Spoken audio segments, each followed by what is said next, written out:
Praise the Lord. परमेश्वर का धन्यवाद हो आज के दिन के लिए, जब परमेश्वर ने हमें फिर से दिया है कि हम सुबह से लेकर और आज शाम तक लगातार प्रार्थना करते रहे। पहली पहर में और ये तीसरे पहर में। पहली पहर में हम लोग व्हाट्सएप के माध्यम से प्रार्थना करते हैं 3 बजे से 4 बजे तक, पर्सनल अन्य भाषाएं, और जो भी जैसे भी प्रभु उभारता है हम लोग दुआ करते हैं, और फिर 4 से 5 मिलकर भजन पढ़ते हैं, बाइबल पढ़ते हैं, प्रार्थना करते हैं, गीत गाते हैं। ब्यूटीफुल खूबसूरत पल होते हैं। 5 बजे से लेकर 6 बजे तक जितने भी लोग हैं कलीसिया के सब जुड़ जाते हैं, और फिर से एक बार हम लोग अच्छे से प्रार्थना करके वचन सुनकर हम लोग जो है आगे चलते हैं। हम परमेश्वर धन्यवाद करते हैं FWAG के स्टाफ के लिए, FWAG के मिशनरी पास्टरों के लिए। ये जो हमने प्रार्थना का जो विशेष चलन चलाया है, ये हमारे चर्च के लिए और हमारे ब्रांच चर्चों के लिए सबसे पहले आशीष बटोरने का समय है। याद रखो, नदी जब आती है तो वो आपको फायदे के लिए आती है। अगर आपने उस नदी को सही से प्रयोग नहीं किया तो वो नदी कहीं और चली जाएगी। तो ये इतना याद रखना, ये पैर प्रार्थना की जो लहर है, अगर इसमें आप नहीं कनेक्ट हुए तो ये रुकने वाली नहीं है, ये दूसरी दिशा की ओर चली जाएगी। और जो लोग ऐसे ही हल्का फुल्का लेते रहेंगे, वो लोग एक दिन एहसास करेंगे कि उन्होंने खो दिया है बहुत कुछ। इसलिए इसको खोना नहीं, ये परमेश्वर की तरफ से आता है। याद रखो, जब पतरस को भूख लग रही थी तो परमेश्वर ने चादर भेजी, और उस चादर को परमेश्वर ने कहा कि जितने भी जानवर हैं तुम इसे खा लो। लेकिन उसने खाया नहीं। 1 बार, 2 बार, 3 बार। तो उसमें बाकायदा लिखा है कि परमेश्वर ने उससे कहा 3 बार आवाज दी, और वो उसने तरह तरह के बहाने बनाए। आज हम भी कई प्रकार के बहाने बनाते हैं, चादर चली जाएगी, जैसे पतरस के पास से चली गई। इसी तरीके से परमेश्वर हमें कई तरह से बुलाता है और वो हमें खींचता है। ये एक परमेश्वर का खींचने का तरीका है, जो परमेश्वर ने व्हाट्सएप के माध्यम से, जूम के माध्यम से आपको कैच करता है, आपको खींचता। एक गाना, तुझे ढूंढता हुआ, तुझे चाहता हुआ, मुझे खींच ले, मैं दौड़ के आऊंगा। लोगों को दौड़ के आना है। बाइबल कहती है तुम्हारी दौड़ है, तुम ऐसे दौड़ो जीतो। जब हम दौड़ेंगे हम जीतेंगे। यारो, हारेगा शैतान, हिम्मत बांधो प्यारो, हिम्मत बांधो, आगे बढ़ो, लो क्रूस का निशान, जीतेंगे हम यारो, हारेगा शैतान। तो शैतान जो है वो हमारे बीच में है और हमें उसे भगाना है। यही हमारा काम है। जितना हम उसे भगाएंगे उतने ज्यादा हमको रिलैक्स मिलेगा। और शैतानों के चारों तरफ रहोगे तो रिलैक्स रहोगे ही नहीं। इतने ज्यादा हम परेशान हो जाते हैं शैतान के चक्कर में कि हमें यीशु मसीह भी बुरे लगते हैं। हम यीशु मसीह के चरणों में भी नहीं बैठ पाते, हमारे पास टाइम भी नहीं है यीशु के पास बैठने के लिए। सबके पास है, सबके लिए टाइम दे रहे हो। अरे भैया, अपने बीवी को दे रहे हो, अपने बच्चों को दे रहे हो, अपने पतियों को दे रहे हो, अपने जो है माँ को देख रहे हो, बाप को देख रहे हो, अपने दोस्तों को भी दे रहे हो, रिश्तेदारों को भी दे रहे हो, और कोई अनजान भी मिल रहा उसके चक्कर में पड़े हो। अपने भारत देश में भी जरा सा कोई बवाल मच रहा हो, जरा सा, आपको कोई लेना देना नहीं। आप रुक जाओगे, आप देखोगे कितनी बार उसने डांटा, कितनी बार गाली दी, कितनी बार मारा। एक एक नाप तोल करोगे, फिर घर में जाकर उसकी चर्चा करोगे, फिर अगले से करोगे। अरे बहनियों, अरे भाइयों, आज ऐसा सा हुआ। गप सप करने के लिए आपके पास खूब टाइम है। आपके दरवाजे कोई आ जाए, आपके घर में कोई आ जाए, घड़ी देखते ही नहीं हो, बस गपशप। चर्च के भी लोगों से मिलोगे, खूब गपशप। यहाँ तक कि फिर धीरे धीरे धीरे पहले दुनिया की बुराई करोगे, फिर परिवार की करोगे, फिर चर्च की करोगे, फिर यीशु की भी करोगे। इस तरीके से लोग अपना समय बर्बाद कर रहे हैं। लेकिन परमेश्वर चाहता है कि समय को बहुमूल्य समझो। दिन बुरे हैं, अंत के दिन हैं, यीशु आने वाले हैं, और आपको चाहिए कि आप सचमुच में यीशु मसीह के पास आ जाओ, तो क्या पता है कि आप सचमुच में प्रभु यीशु मसीह के पास आओ। वो कहता है, बहुत से दबे थके लोगों मेरे पास आओ, मैं तुम्हें विश्राम दूंगा। यीशु मसीह आपको विश्राम देने के लिए बुला रहा है। कितने लोग सचमुच में इस खूबसूरत पलों का लाभ उठाएंगे? कितने लोग इस सचमुच में इस खूबसूरत समय का लाभ उठाएंगे? परमेश्वर का वचन सचमुच में आपके लिए ये आजकल दिया गया है, और इस परमेश्वर के वचन का पालन आप अगर करोगे, ये समय का पालन करोगे, तो परमेश्वर आपको बहुत आशीष देंगे प्यारो। आज सबसे बड़ी जो समस्या इंसानों के जीवन में है वो यही है कि वे परमेश्वर के क्षणों में लगातार नहीं बैठ पाते हैं, लगातार नहीं बैठ पाते। बस आज आए कल चले गए, फिर आए फिर चले गए, कभी बैठे कभी नहीं बैठे, कभी उठे कभी नहीं उठे।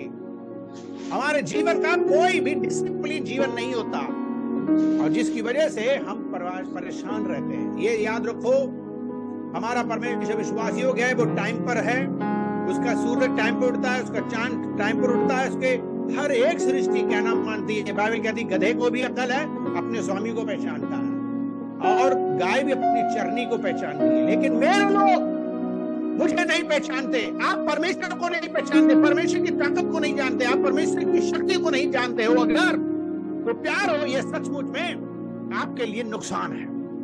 हमारा परमेश्वर आपसे कह रहे हैं, ये बोझ से दबे थके लोगों मेरे पास आओ। जब भी आपके पास ये बुलाहट आए, तीसरे पैर की, पहली पैर की, आप इसको नसीब समझो, ये बहती नदी समझो।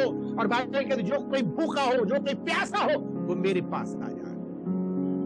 आप जितनी बार प्यास लगती है, आप पानी के पास जाते हो, घड़े के पास जाते हो, टंकी के पास जाते हो, फ्रिज के पास जाते हो, आप क्यों नहीं जीवन के जल के पास क्यों नहीं आते बार बार? कितना बढ़िया है कि जितना मैं तेरे पास रहूंगा उतना ही मजबूत रहूंगा, जितना मैं तेरे पास रहूंगा। प्यारो, जितना मैं यीशु के करीब आऊंगा, ये जो प्रार्थना का जो आजकल लहर चल रही है पहर के द्वारा, इस लहर में सचमुच में आपके जीवन में परमेश्वर एक बहुत बड़ी बहार लाने वाले हैं।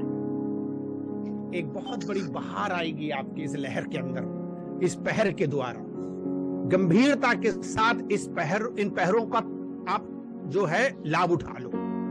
मैं उन लोगों से कहता हूं जिनका मन नहीं लगता, मैं उन लोगों से कहता हूं जो लेट लतीफ है, उन लोगों से कहता हूं जो हल्का ले रहे हैं। ये एक पहर परमेश्वर की तरफ से आई है, एक ये लहर है, और इस लहर को आप सचमुच में अपने जिंदगी की बहार को ले आओ।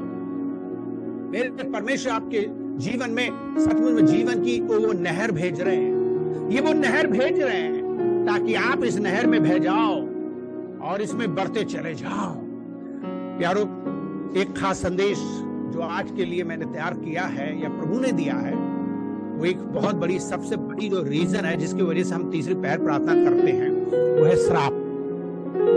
वो है श्राप, और श्राप इंसान के जीवन में लगा हुआ है, और ये श्राप को तोड़ने के लिए प्रभु यीशु मसीह इस दुनिया में आए 2000 साल पहले, ताकि ये श्राप खत्म हो जाए। लेकिन ये श्राप सबके जीवन से तभी श्राप खत्म होगा जब कोई यीशु के नाम लेगा, जब यीशु मसीह पर विश्वास करेगा।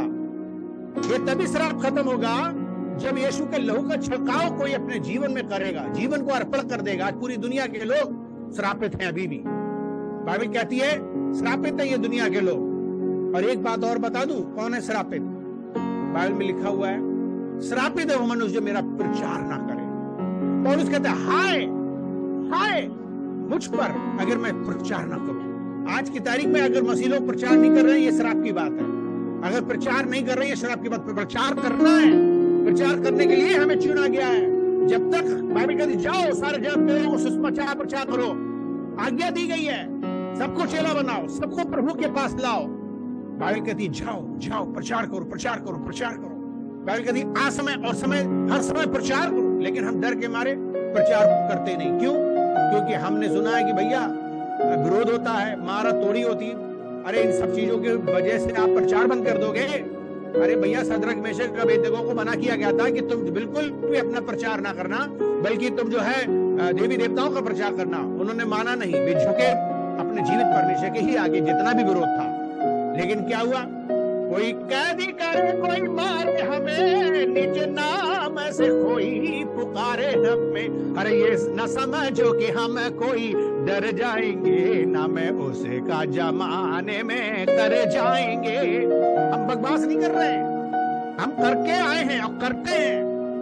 आज भी हम करते हैं और करते चला, डंका बजा के हम प्रचार करते हैं। हमारी हारमोनियम तोड़ी गई है, ढोलक तोड़े गए, हमारा विरोध हुआ, हमारे पास पुलिस केस हुआ, कोर्ट केस हुआ, विरोध हुआ, तमाम लोगों ने विरोध किया, लेकिन हम क्या रुक के बना के आए हैं।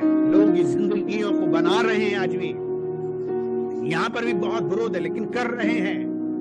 प्यारो, एक श्राप है, वो है जब तक लोग यीशु को नहीं जानेंगे, और एक श्राप और है, जब तक लोग यीशु का प्रचार नहीं करेंगे। बहुत जरूरी है ये यीशु मसीह का प्रचार करना जरूरी है। लोगों को यीशु मसीह का नाम लेना जरूरी है, क्योंकि जो कोई यीशु का नाम लेगा वो उद्धार पाएगा। अब आप एक बात बताइए, क्या प्रचार को जब मना किया जा रहा है तो क्या हम बंद कर दें? चेलों ने क्या कहा? लोगों ने जब सदूकी यहूदी फरीसियों और नेताओं ने लोगों से कहा आज के बाद तुम ये प्रचार नहीं करना, तो उन्होंने कहा भैया तुम ही फैसला करो कि हम परमेश्वर की सुने या इंसानों की सुने। हमें इंसानों की नहीं सुननी है। बाइबल कहती है कि तुम उनसे मत डरो जब तुम्हारे शरीर को घात पहुंचाते हैं। अरे अभी तो थप्पड़ भी नहीं मारा, डर गए। अभी तो तुम्हारा कोई भी उन्होंने जो है डंडे भी नहीं मारे, डर गए। अभी पुलिस केस भी नहीं हुआ, सुनकर डर गए। याद रखो, यही तो एक बड़ी सबसे बड़ी समस्या है। कहते हैं डर के आगे जीत है। आप डर गए, हार गए, बैठ गए। आपको बैठना नहीं, आप फिर भी जाना है, लोगों को सच्चाई बताना। भैया जो तुम कर रहे हो वो अच्छा नहीं कर रहे हो, तुम मार लो, पीट लो, लेकिन मैं सच्चाई बताऊंगा। याद रखिए यीशु मसीह ने क्या कहा, यदि तुम्हारे गाल पे थप्पड़ मारे दूसरा भी दिखा दो। क्यों कहा उसने कि तुम्हारी कोई कमीज ले, पैंट भी दे दो? उसने कहा कि क्योंकि तुमको ये बात जानना है कि सच्चाई तुम्हें बताना है। तुम उनको ये बता दो कि मेरे कपड़ों में मार पीट से मुझे कुछ नहीं फर्क पड़ता। कपड़ा ले लो, मारो पीटो, इससे फर्क नहीं पड़ता। जो मेरे जीवन में सच्चाई है, सच्चाई बोलेगी और वो बोलती रहेगी। इसलिए आज की इस तीसरे पैर की प्रार्थना में एक श्राप है, जो है प्रचार ना करना। अगर हम प्रचार नहीं करते, हमारे द्वारा यीशु की महिमा नहीं हो रही है, तो हम श्रापित है। लिखा है कि श्रापित है वो मनुष्य जो मेरा प्रचार ना करे। और एक और बात हम आपको बताना जा रहे हैं। बाइबल कहती है कि सचमुच में हम लोग जो इस दुनिया में हैं उसकी महिमा के लिए रचे गए हैं। बाइबल हर एक जो मेरा कहलाता है उसको मैंने अपनी महिमा के लिए रचा। मेरे जीवन से महिमा तभी होगी जब आत्माएं बचेंगी, लोग बचेंगे। आज हम तीसरे पैर की प्रार्थना के माध्यम से जो प्रार्थना कर रहे हैं वो प्रचार क्यों कर रहे हैं? तो उसमें क्या प्रचार फैले, आत्माएं बचे, लोगों की जिंदगियां बदल जाए, आंखें उनकी खुल जाए, श्राप पे जीवन बंद हो जाए, इसलिए दुआ कर रहे हैं। अब इस बड़े महान काम के लिए आप क्या नहीं जुड़ेंगे? क्या आप इसमें नहीं साथ देंगे? क्या आप इसे अनभिज्ञ रहेंगे? क्या आप इसमें मजाक को लोग हल्के में लोगे? क्या आप तड़के सुबह नहीं उठ सकते? क्या तीसरे पैर में आप ब्रेक नहीं दे सकते? आप दे सकते हैं, अगर आपको यह पता चल जाए कि यह सबसे महत्वपूर्ण है। प्रार्थना सबसे महत्वपूर्ण है। सिर्फ प्रार्थना ही नहीं है, अकेले ढपली पीट सकते हो, लेकिन जब हम सबके साथ ढपली पीटेंगे तो उसका फर्क पड़ेगा। शैतान भी सुनेगा, समाज भी सुनेगा, और प्रभु यीशु तो सुन ही रहे हैं और वो काम तो करेंगे ही। क्या आपकी ये बात समझ में आ गई? आपको ढपली पीटनी है, अकेले नहीं, सिर्फ ये सबके साथ पीट लो। और अकेले ढपली बजाते बजाते लोग थक जाते, सो जाते, उठ जाते हैं। मैं सबके जीवन को जानता हूं कि अकेले प्रार्थना करने वाले ढीले हो जाते हैं, सो जाते हैं, सुस्त हो जाते हैं। मिनिस्ट्री बढ़ नहीं पाती है, लोग बढ़ नहीं पाते, उद्धार पा नहीं पाते, चढ़ बढ़ नहीं पाता, कुछ नहीं हो पाता है, क्योंकि वे अकेले ढपली पीटते रहे। आपको अकेले ढपली नहीं पीटना। बाइबल में साफ साफ लिखा है, मना है। अकेले मनुष्य का रहना अच्छा नहीं है, इसीलिए उसने सहायक बनाए। इसलिए यीशु मसीह ने चेले 12 बनाए। इसलिए जाते समय उन्होंने जब तक यीशु मसीह के क्रूस पर चढ़ने से पहले 70 चेले बनाए, मरने के बाद 120 बनाए, और 120 लोग उस अटारी पर बैठ कर दुआ कर रहे थे। पेंटेकोस्त के दिन पवित्र आत्मा उनके जीवन में आया, और बाइबल कहती है कि हजारों की भीड़ों में बढ़ गए। कैसे? अकेले नहीं किया। अकेला चना भाव नहीं फोड़ता। हमें लोगों की जरूरत है। इसलिए जितने इसमें जुड़ेंगे उतना ज्यादा इसकी शक्ति बनेगी। इस शक्ति को आप बनाने के लिए तैयार हो जाओ। ये शक्ति जो बनेगी वो देश की, दुनिया के लिए, सबके समाज के लिए बनेगी, और परमेश्वर अपने बड़े काम को करेंगे। प्यारो, एक बात हम बता दें आपको, जब इजराइल लोगों ने गुनाह किया, सांप आ गए और सांपों ने डसना चालू किया, सब मरने लगे। आज दुनिया में पाप करा, सांप ने डसा है सबको, आज सब मर रहे हैं। बाइबल कहती है कि सब मर रहे हैं। ओ मूसा ने पहले से एक उदाहरण के लिए, अगर आप बाइबल पढ़ते हो, गिनती की किताब उसका 21 अध्याय उसके 9 पद, अगर कोई जब पढ़ना चाहता है निकाल के पढ़ सकता है या मदद कर सकता है कंप्यूटर पास्टर, तो हमें बड़ी खुशी होगी। उन गिनती उसका 21 अध्याय उसके 9 पद में एक जो खास वचन है जो मैं आपको बोलूंगा और उसके बाद प्रार्थना करूंगा।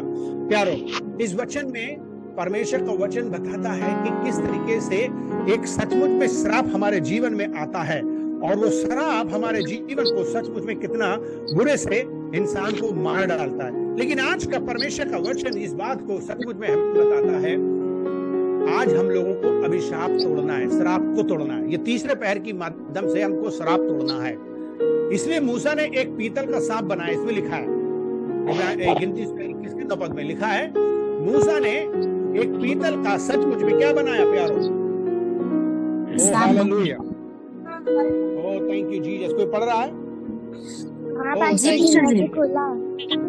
अतः मूसा ने पीतल का एक सांप बनवाकर खंबे पर लटकाया।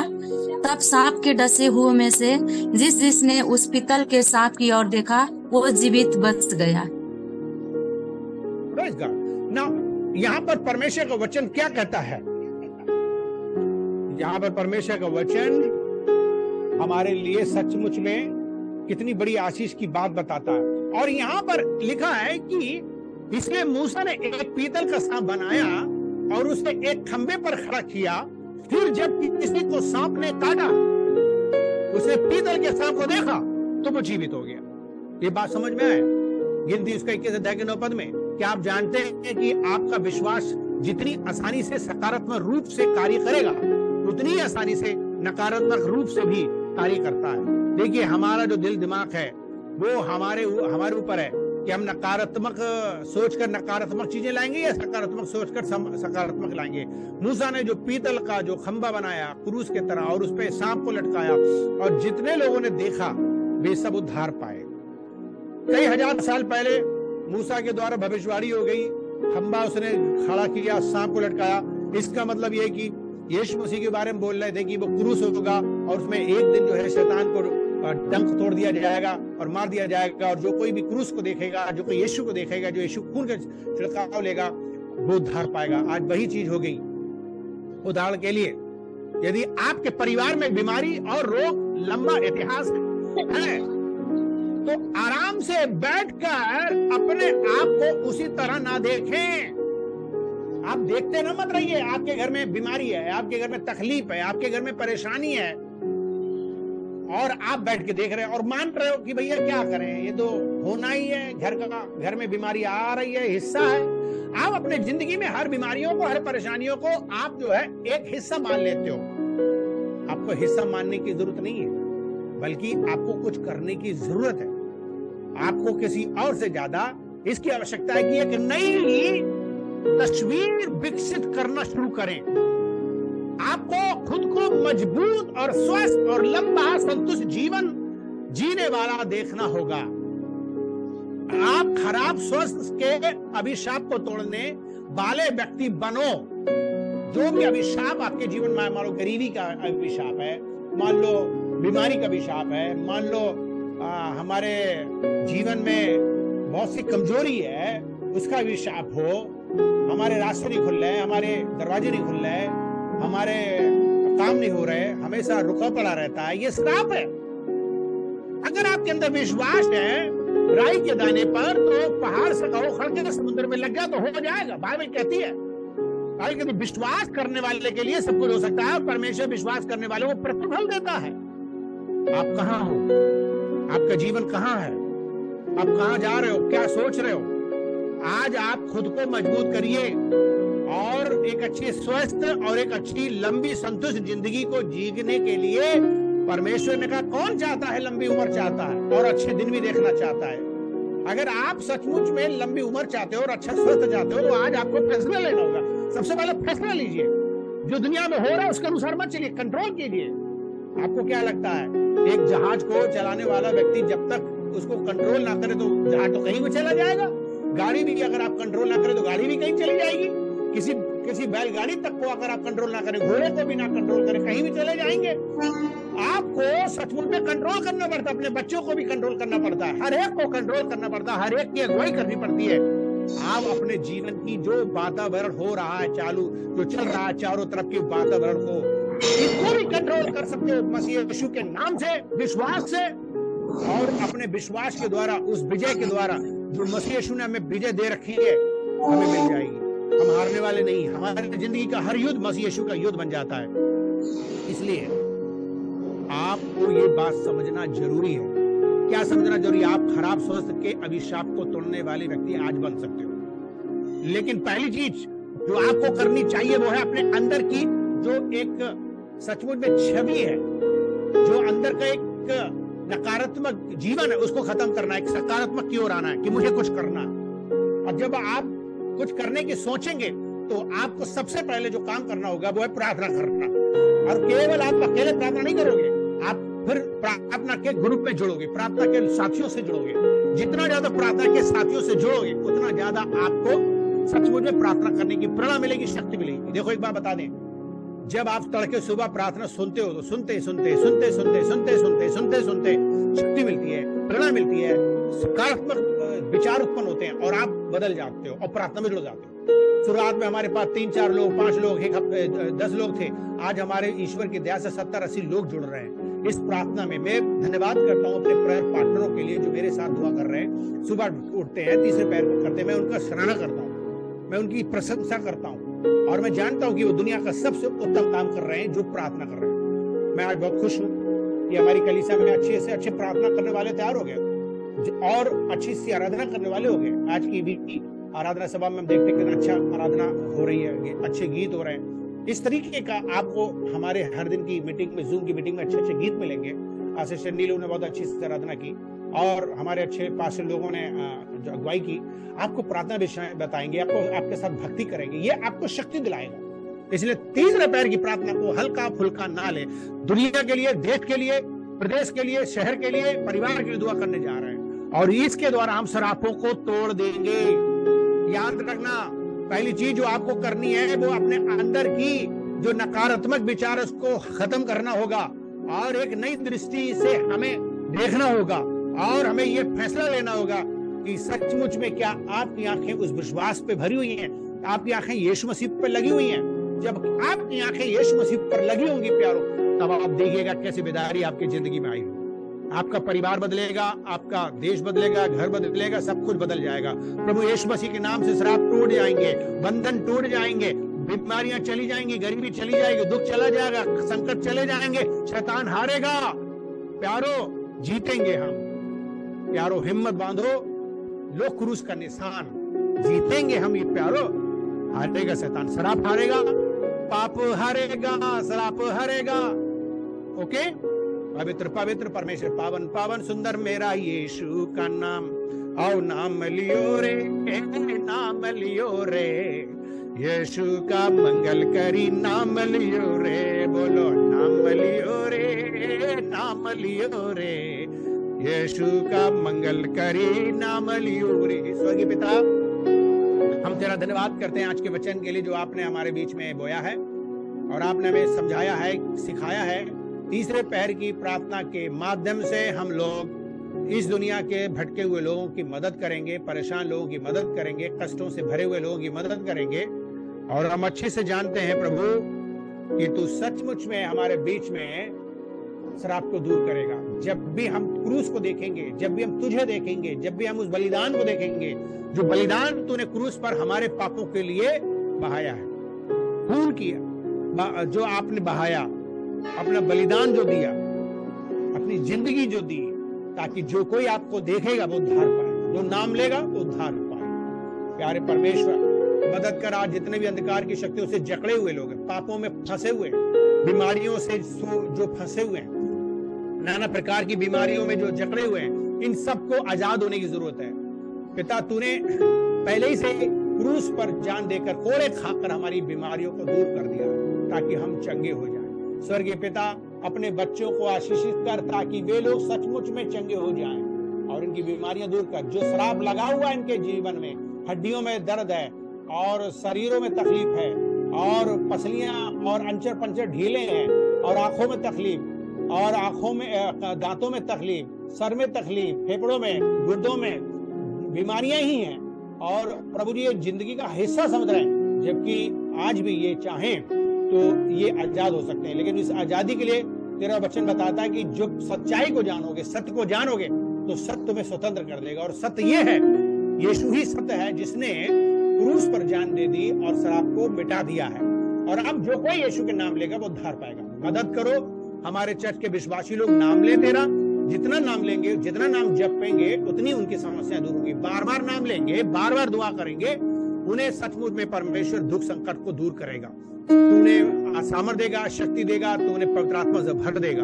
प्यारे प्रभु, हमारे कलीसिया के लोगों को, हमारे ब्रांच पास्टरों को भी बुद्धि और ज्ञान दे, समझ दे, और मिशनरी पास्टरों को भी समझ दे, ताकि वे प्रभु जी ना तो बल से ना शक्ति से, परंतु तेरी आत्मा के द्वारा पहाड़ को हटा पाएंगे। और उसके लिए प्रभु जी भक्ति करनी पड़ेगी शक्ति पाने के लिए। और शक्ति सचमुच में तभी मिलती है जब हम कई लोग मिलकर प्रार्थना करते हैं, अकेले कुछ नहीं कर सकते। आज जो हमारी टीम प्रार्थना कर रही है, इसमें जुड़ने वालों को तू बड़ी आशीष दे, और हम उनका आदर करते हैं, सम्मान करते हैं। तूने भी उनको चुन लिया है, तूने आशीष दे, कोई भटकने ना पाए, कोई भ्रमित ना होने पाए, इसी एकता यूनिटी में से निकल ना पाए, कोई यहूदा इस्करियोती ना बने जो कि प्रभु अलग हो गया था और नाश हो गया था। हम विनती करते हैं इस टीम प्रार्थना के लोगों को आशीष दे, नाम बाई नाम जितने भी लोग इसमें जुड़े हैं प्रभु, हम उनका तेरा धन्यवाद करते हैं। उनके जीवन के लिए हम एक एक को सचमुच में तेरा धन्यवाद करते हैं। प्यारे प्रभु जी, एक एक को आशीष दे जितने लोग जुड़े हैं। भाइयों बहनों, आज के वचन के अनुसार सचमुच में परमेश्वर ने अवश्य आपसे बातचीत की है, और हम ये विश्वास दिलाते हैं कि हमारा परमेश्वर हमसे बात करता है। और जब वो हमसे बातचीत करता है तो वो हमारे हृदयों में सचमुच में एक पश्चाताप का हृदय देता है, और वो हमें ऐसा बनाना चाहता था कि हम मन फिराएं। प्यारो, हर गुनाह जो हम करते हैं उसकी वजह से हमारा परमेश्वर को हम सचमुच में तकलीफ होती है। हमारे परमेश्वर तकलीफ और दुख महसूस करते हैं क्योंकि वो बहुत महान है और वो पवित्र है, क्योंकि वो सचमुच में हमसे प्यार करता है। वो नहीं चाहता कि उसके बच्चे गलत करें।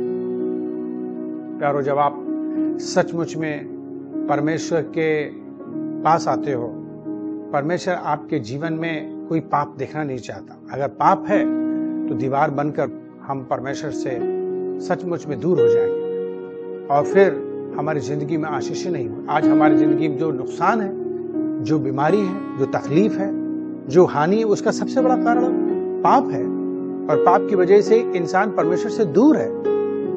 बाइबल कहते सबने पाप किया है और इसीलिए परमेश्वर की महिमा से वो दूर है। प्यारे भाइयों बहनों, सचमुच में पाप की मजदूरी मौत है, बाइबल कहती है। और बाइबल ये भी कहती है यदि हम अपने पापों को मान लें तो वो हमारे पापों को क्षमा करने में विश्वासी और धर्मी है। इससे पहले कि आप सचमुच में परमेश्वर की आशीष के लिए दुआ करो, इससे पहले कि आप चंगाई के लिए दुआ करो, इससे पहले कि आप अपने बिगड़े कामों के लिए दुआ करो, इससे पहले कि आप उसकी सेवा करो, इससे पहले कि आप प्रभु भोज लो, इससे पहले कि आप सचमुच में दूसरों को आप परमेश्वर का वचन बांटो, सिखाओ, आपकी जिंदगी पवित्र होने जरूरी है। और उसके लिए आज के वचन के अनुसार परमेश्वर की इच्छा ये कि मन फिरा लें। और बाइबल कहती है जब हम मन फिराते हैं तो स्वर्ग में बहुत आनंद होता है, और वो आनंद आपके अंदर आएगा। इसलिए आज की इस विशेष परमेश्वर के वचन को सुन करके क्या आपके हृदय सचमुच में तैयार है? क्या आप मन फिराने को तैयार है? क्या आप सेवा करने को तैयार है? क्या आप उसके लिए जीने को तैयार है? क्या उस क्रूस को उठाने को तैयार है? बाइबल कहती है कि यीशु के पीछे जब मैं चलने लगा तो ना लौटूंगा, मैं ना लौटूंगा। प्रभु यीशु मसीह चाहते हैं हाथ पे हाथ रख के पीछे की ओर ना देखें। वो चाहता है कि जाओ, आप इस दुनिया में एक ज्योति बन करके पूरे संसार में जाकर के सचमुच में लोगों के लिए उजाला दो, क्योंकि उसने आपको अंधकार से छुड़ाया है। उसने आपके सचमुच में जिंदगी को बदल दिया है, और वो बदलना चाहता है, वो बनाना चाहता है, वो आपको एक बहुत महान काम के लिए इस्तेमाल करना चाहता है। वो कहता है पवित्र आत्मा जब तुम्हारे ऊपर आएगा तब पवित्र आत्मा की तुम सामर्थ पाओगे और मेरे गवाह ठहरोगे, ना केवल अपने शहर में, दूसरे शहरों में, ना केवल अपने दूसरे शहरों में, बल्कि पूरे उत्तर प्रदेश में, पूरे प्रदेश में, और दूसरे पूरे भारत के अंदर, पूरे संसार के अंदर परमेश्वर आपको लेकर जाएंगे। अगर आप मन फिराते हो, पवित्र आत्मा से भर जाते हो, पवित्र जीवन जीते हो, गवाही देते हो, आपको कोई रोक नहीं सकता। दुश्मन आपका कुछ नहीं कर सकता, शत्रु आपका कुछ नहीं कर सकता, अगर आप उसकी मर्जी में, उसकी इच्छा के अनुसार जी रहे हो, उसके लिए जी रहे हो। जब आप उसके लिए जीते हो प्यारो, तो आपकी जिंदगी में आशीषें अवश्य आपके लिए परमेश्वर ने प्रदान किए वो मिलेंगे। होने पाए कि हम सचमुच में आपको और परमेश्वर में बढ़ते हुए देखें, कलीसिया में आते हुए देखें। और यदि आपने अब तक अपना जीवन यीशु को नहीं स्वीकार किया है प्रभु मानकर, तो आप उसे स्वीकार कर लीजिए। ये वो वक्त होगा कि आप अपना दिल खोलें और यीशु मसीह को अपना दिल दे दीजिए। क्या आप मेरे साथ प्रार्थना करना पसंद करेंगे? अगर आपने अब तक यीशु को नहीं स्वीकार किया है, क्या उद्धार पाना चाहते हैं, पापों की क्षमा चाहते हैं, क्या अनंत जीवन चाहते हैं, क्या आप चाहते हैं शराब, पापों का शराब आपकी जिंदगी से चला जाए, क्या आप चाहते हैं कि नई जिंदगी, अनंत जीवन? तो ऐसा केवल संभव तभी है जब आप अपने मुंह से यीशु को प्रभु मानकर स्वीकार कर लेंगे, अपना दिल दे देंगे, पापों की क्षमा मांग लेंगे। वो आपके दिल में आएगा, वो आपके पाप क्षमा करेगा, वो आपका नाम नरक से काटेगा, वो आपके नाम जीवन की पुस्तक में लिखेगा, आपको अपनी संतान बना लेगा। क्योंकि बाइबल कहती है जो लोग यीशु को स्वीकार करते हैं परमेश्वर उन्हें संतान बना लेगा। प्यारो, क्यों ना आज आप मेरे साथ दुआ करो, अपनी आंखें बंद करो, सरों को झुकाओ, घुटना टेक सकते घुटने टेक लो और एक सचमुच में सच्ची दिल से प्रार्थना करो। मेरे पीछे प्रार्थना करो आंखें बंद करके। हे प्यारे स्वर्गीय पिता, मैं धन्यवाद करता हूं आज के दिन और आज के वचन के लिए। मैं जानता हूं मैं पापी व्यक्ति हूं, मैंने बहुत पाप किया। मेरे पापों के कारण आप इस दुनिया में आए और मेरे लिए उस सलीबी मौत को सह लिया, क्रूस को ले लिया, मर गए। आपने कोड़े खाए, आपने कीलें ठुकवाई, आपने दुख उठाया, सारी सजा हमारी आपने अपने ऊपर ले ली ताकि मेरा उद्धार हो सके। आप नहीं चाहते कि मैं नाश हूं। कितना अच्छे हैं आप, क्या मुझसे प्यार करते हैं। नरक बहुत बुरी है, इसका एहसास मुझे कभी नहीं था, लेकिन मैं जानता हूं प्रभु कि आप सचमुच में नहीं चाहते कि मैं नाश हूं, इसलिए आप इस दुनिया में मनुष्य बनकर आए। मैं विश्वास करता हूं आप मारे गए, गाड़े के तीसरे दिन जिंदा हो गए। हे प्रभु, मुझ पापी पर दया करो, मेरा उद्धार करो, मेरे पाप क्षमा करो, मुझे अपने लहू से धो दो, मेरा नाम नरक से काटो, जीवन की पुस्तक में लिखो। आज से मैं अपना जीवन आपको देता हूं और आज से मैं आपकी सेवा करूंगा, आपके लिए जीऊंगा। मैं अपनी सारी अभिलाषाओं, पापों को प्रभु जी क्रूस पर चढ़ा देता हूं, अपने आप को क्रूस पर चढ़ा देता हूं, अपनी इच्छाओं को चढ़ा देता हूं और मैं सचमुच में आपके लिए जीना चाहता हूं। मुझ पर तरस खा, दया कर, मेरा उद्धार कर, मेरे जीवन को बदल, मुझे इस्तेमाल कर, आपकी सेवा करूंगा। धन्यवाद प्रभु, आपने मेरी प्रार्थना सुन ली है। ये प्रार्थना मैं यीशु मसीह के नाम से मांगता हूं, आमीन। प्यारो, अगर आपने ये छोटी सी प्रार्थना दिल से की है तो अवश्य आपका उद्धार प्रभु ने किया है, पाप क्षमा किया है और आपको वो सचमुच अंदर खुशी देंगे। और अगर आपको अभी भी नहीं समझ में आ रहा है कि आपको कुछ शांति महसूस हो रही है, कुछ परिवर्तन महसूस नहीं हो रहा है, तो अवश्य आपको प्रार्थना सच्चे दिल से फिर से करनी पड़ेगी। हो सकता है आप मेरे पीछे सही से प्रार्थना नहीं कर पाए हो सकता है अभी आपको पूरा दिल नहीं लगा, मन नहीं लगा, आप गंभीर नहीं हो पाए, यीशु को पहचान नहीं पाए, अभी भी आपको नरक की पहचान नहीं है, अभी भी आपको स्वर्ग की पहचान नहीं है, अभी भी आपको शैतान की पहचान नहीं है, अभी भी आपको अपने आत्मा की कोई चिंता फिक्र नहीं। हो सकता है आपकी ऐसी प्रॉब्लम। हम दुआ करेंगे कि परमेश्वर आपकी आंखें खोले और आपके जीवन को बदले और आप अनंत जीवन प्राप्त करें। यदि आपने उद्धार पाया, आपके अंदर खुशी उत्पन्न होती है और जीवन बदल रहा है, तो लगातार चर्च आएं और लगातार बाइबल पढ़ें, लगातार प्रार्थना करें। हमारी ऑनलाइन प्रार्थना आजकल चलती है अर्ली मॉर्निंग 3 बजे सुबह और 3 बजे से लेकर 6 बजे तक हम प्रार्थना करते हैं। आप ऑनलाइन जुड़ सकते हो व्हाट्सएप के थ्रू से और फेसबुक और यूट्यूब के थ्रू माध्यम से। आप अवश्य आशीष पाओगे। अगर आपके पास कोई नहीं है, आप कलीसिया अवश्य आओ और साथ ही साथ में आप वास्तव में हमारे किसी भी पास संपर्क कर सकते हो। वे आपके लिए मदद करेंगे, हमारी कलीसिया के लीडर्स हैं, वे आपकी मदद करेंगे। हम सब आपकी मदद करने को तैयार, अगर आप अपनी इच्छा जाहिर करोगे। याद रखो, परमेश्वर आपसे प्यार करते हैं, वो आपको कभी छोड़ेंगे नहीं। अगर आपके पास में कोई बीमारी है, कोई मुश्किल है, कोई संकट है, इस वक्त हम दुआ करेंगे। अगर आपके सर में, हाथ पैर में कहीं तकलीफ है तो आप कृपया करके अपने हाथ लगा लें जहाँ बीमारी है और विश्वास करें यीशु का खून का छिड़काव दिया जाएगा, आप चंगे हो जाओगे। इतना याद रखना कि हमारे पास में जीवित परमेश्वर है, हमारे पास में कोई मुर्दा नहीं है, हमारे पास कोई भी पत्थर नहीं है, हमारे पास में कोई भी वस्तु नहीं है। हमारे पास में हम वस्तुओं को, सृष्टियों को हम नहीं सचमुच में उनका नाम लेंगे और ना हम बताएंगे कि वे सब आपकी मदद करेंगे। केवल एक ही मदद कर सकता है जो जीवित और सच्चा सनातन काल का परमेश्वर है और उसने अपने इकलौते बेटे यीशु को भेजा। उसने हमारे पापों की सजा उठा ली और हमारे श्रापों को दूर कर दिया। आज उसके नाम में पावर है और वो चंगा कर देगा। विश्वास कीजिए, आपका हर रोग दूर हो जाएगा, कोई बीमारी क्यों ना हो। विश्वास कर लीजिए, चंगे हो जाओगे। अपना हाथ लगाइए, हम दुआ करने जा रहे हैं। प्रभु यीशु मसीह के नाम से इसी वक्त इनके सर में, इनके पैरों में, इनके हाथों में, घुटनों में और इनके पीठ में, इनके गर्दन में, इनके कान, नाक, दांत, मुंह, जहां तकलीफ इस वक्त है पनप रही है, आप जानते हो, छू लीजिए। काफी दिन से परेशान, दवा खाने के बाद भी इन्हें आराम नहीं मिला है और प्रभु जी चिंताएं हैं, फिक्रें हैं, परेशानियां हैं, नौकरी, बिजनेस, पैसा नहीं, कर्जा है, बहुत कुछ इनके ऊपर आरोप लगे हैं, पुलिस केस है, इन सब कोर्ट केस है, इनके ऊपर से हटा दें। घर टूट रहा है, घर बनना है, घर खरीदना है, गाड़ी बननी है, गाड़ी नहीं लेनी, जो भी व्यवस्था इनकी, जो भी जरूरतें पूरी हो, लेकिन सबसे ज्यादा जो उनके लिए उद्धार मुक्ति की आशीषें अवश्य मिले, शांति, चैन, खुशी, आराम, विश्राम मिले, परिवार में अच्छा सा सब कुछ व्यवस्था हो सके। मदद करिए प्रभु, इन पर तरस खाइए। धन्यवाद करते हैं कि आपने इनकी प्रार्थना सुन ली है और इनके चमत्कार आपने इनके लिए रास्ते में भेज दिया है। अवश्य इनको जल्द से जल्द मिलेंगे, ऐसी हम दुआ मांगते हैं यीशु के नाम से, आमीन। प्रभु आपको साथ हो, परमेश्वर का प्यार, प्रभु यीशु मसीह का अनुग्रह, पवित्र आत्मा की संगति आपके साथ बनी रहे। God bless you. प्रभु आपको आशीष दे।